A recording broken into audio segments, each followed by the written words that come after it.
Hi Kamaster! Welcome back po sa aking YouTube channel. For today's vlog ay samahan nyo ako na puntahan ang puntod ni Chocolate. Isang sikat na... Yan, makikita nyo mga Kamaster na itong palibot ng sementeryo ay parang may bundok sa taas at napapalibutan siya ng mga puno. Ito pansinin nyo, napaka-secure ng kanyang gate.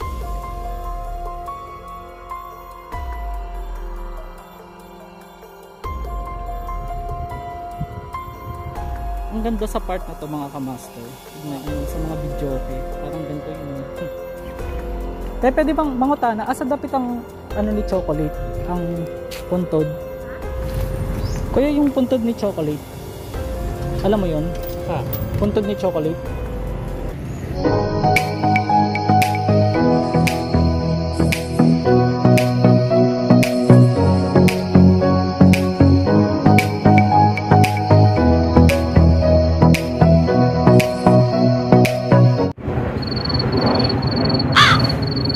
Ago eksena yung helicopter ba yun? Charot. So samahan nyo ako puntahan guys si Chocolate sa kanyang puntod. Namatay kasi siya 3 years ago or 2 years ago kung di ako nagkakamali. Lalagay ko na lang dyan sa screen. Pumanaw na sa edad na 48 ang komedyanteng si Chocolate. Bumuhos naman sa social. Nahirapan kasing huminga ang komedyante matapos mag-perform. Isinugod pa siya sa ospital pero agad ding pumanaw dahil sa atake sa puso. Wala akong masyadong alam sa na background about kay Chocolate, pero ang alam ko talaga nakilala siya sa showbiz bilang sikat na komedyante at talagang nakakatuwa siya. So halina, samahan niyo ako. Kung bago ko lang sa channel ko ay huwag kang magkakalimot huwag mo kakalimutang mag-subscribe, tsaka i-click na po ang notification bell at all para po sa mga bagong videos na makikita niyo i-update. So nandito ako sa boarding house dito sa Davao City, ay papunta ako ngayon doon sa puntod ni Chocolate. So samahan niyo ako, exciting to, first ever ko to na vlog sa mga artista or sa sikat. So exciting to Kamaster, samahan niyo ako. Thank you. Actually guys, papunta na ako ngayon at sabi nila, or based on my search, paki-spell doon daw siya nakalibing sa Davao Memorial Park dito sa Davao. So I think 1.5 kilometers or 2 kilometers siya. So wait lang guys, magta-tricycle muna tayo bago tayo pumunta dun sa puntod ni Chocolate kasi medyo malayo eh. So hintayin nyo guys, sasakay pa tayo ng jeep maya lang.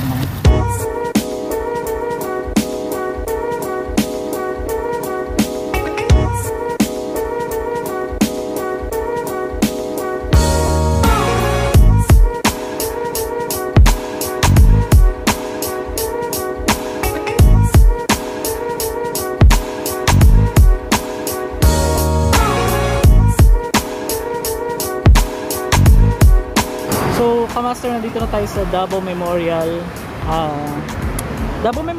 Park kung saan nakalibing si Chocolate. So samahan nyo, hintayin nyo, papasok na tayo mga Kamaster. So ito yung pinaka entrance nila dito, tapos meron ding mga, actually malaki pala siya, pwede kang maglakad papasok, pwede kang sumakay dyan sa parang tricycle na or sidecar. Yan. Tapos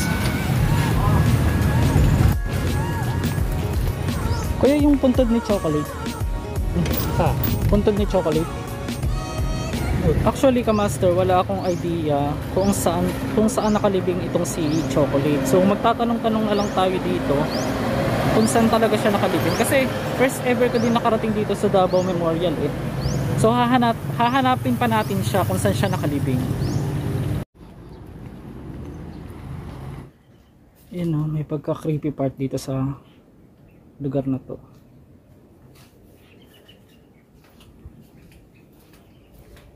So yan, ang pangalan talaga kasi ni Chocolate ay Jonathan Garcia. So pero mas kilala talaga siya sa pangalan Chocolate. Syempre pagka artista, mga komedyante, ganun, pinapalitan talaga. So meron tayong nakita rito dumalo. Tatanungin natin kung may idea sila kung saan nakalibing si Chocolate. Tayo pwede bang mangutana asa dapit ang ni Chocolate, ang puntod? Ang puntod ni Chocolate. Kasi ako kabalo. Awa ka ba? Sige, thank you. Oh, okay. Phase 3 ata. Phase 3? Malayo pa? Malayo. Oo. Sige, thank you. Grabe, ang laki pala nito mga kamaster, itong Davao Memorial Park na to. Saan ko kaya hahanapin dito yung puntod ni Chocolate? Wala naman tayo mapagtanungan. Hindi daw nila alam. Sabi sa phase 3 daw, ang layo ng phase 3 ata. Ang ganda sa part na to mga kamaster. Tignan nyo. Wow. Park na park talaga. Alam mo yung nakikita ko sa mga sa mga videoke, parang ganito yun eh. Ganda. Ang laki pa lang nitong Davao Memorial Park. Yung pinagkaiba nitong Davao Memorial Park sa pinuntahan natin o sa palagi kong pinupuntahan ay bukod sa private ito, makikita natin na halos may mga kaya or mayayaman. Hindi ko naman sinasabing mahirap yung iba, pero masasabi natin na may mga kaya, mayayaman yung nakalibing dito. Kumbaga parang mga pang big people.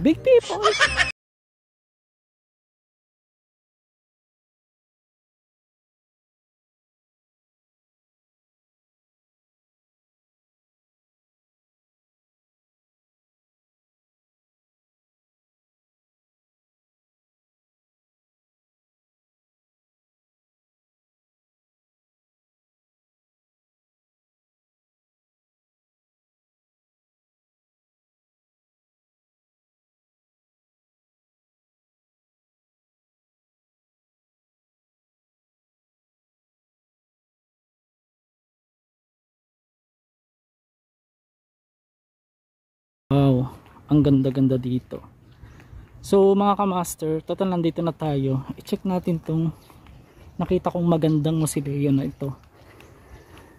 Habang hinahanap natin yung puntod ni Chocolate, ay puntahan natin to. Ang ganda-ganda talaga nito. Yan. Grabe.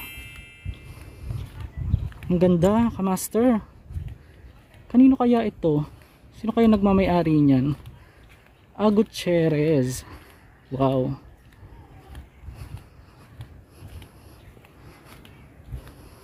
Ang ganda. Ito pa isa, may maganda pa doon, yun.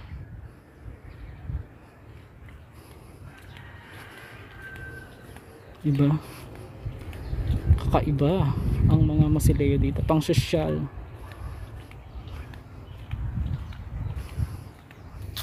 Meron ditong creepy part. Yan ang creepy. Mapapasana all ka na lang, di ba? Mabuti pang tirahan ng mga patay kaysa sa mga buhay minsan kung titignan mo. Kasi kakaiba to, oh. Grabe. Sosyal. Meron pa talagang aircon, di ba? Wala kayo sa bahay ng lola ko. May tambayan pa dito, ang ganda-ganda. Para talagang bahay na siya. Siyempre ngayong pandemic, di natin masasabi na talagang ito, pansinin nyo, napaka-secure ng kanyang gate. Meron bukod pa sliding door sa loob. Grabe, ang ganda. So saan na ba talaga ang puntod ni Chocolate?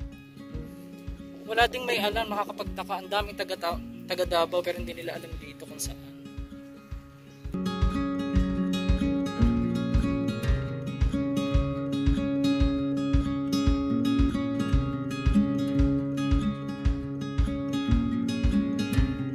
Ito first time ko makapunta rito mga kamaster.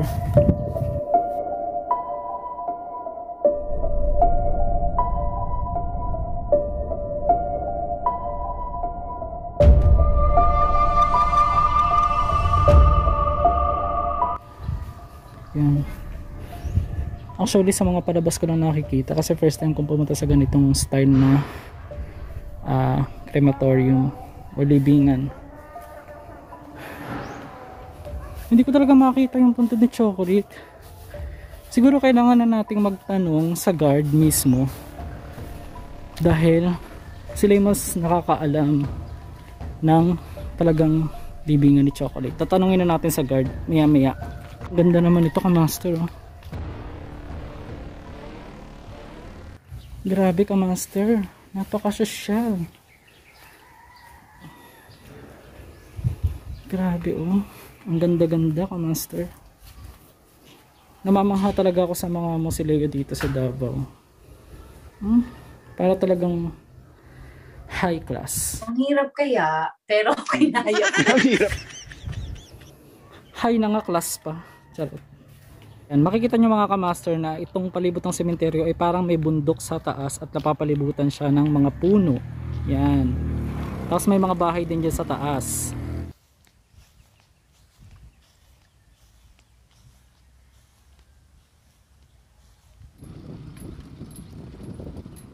Meron ako nakita rito, Kamaster, na ang ganda-ganda talaga. Punong-puno siya ng salamin halos, yung kanyang style. Ito to. Yan.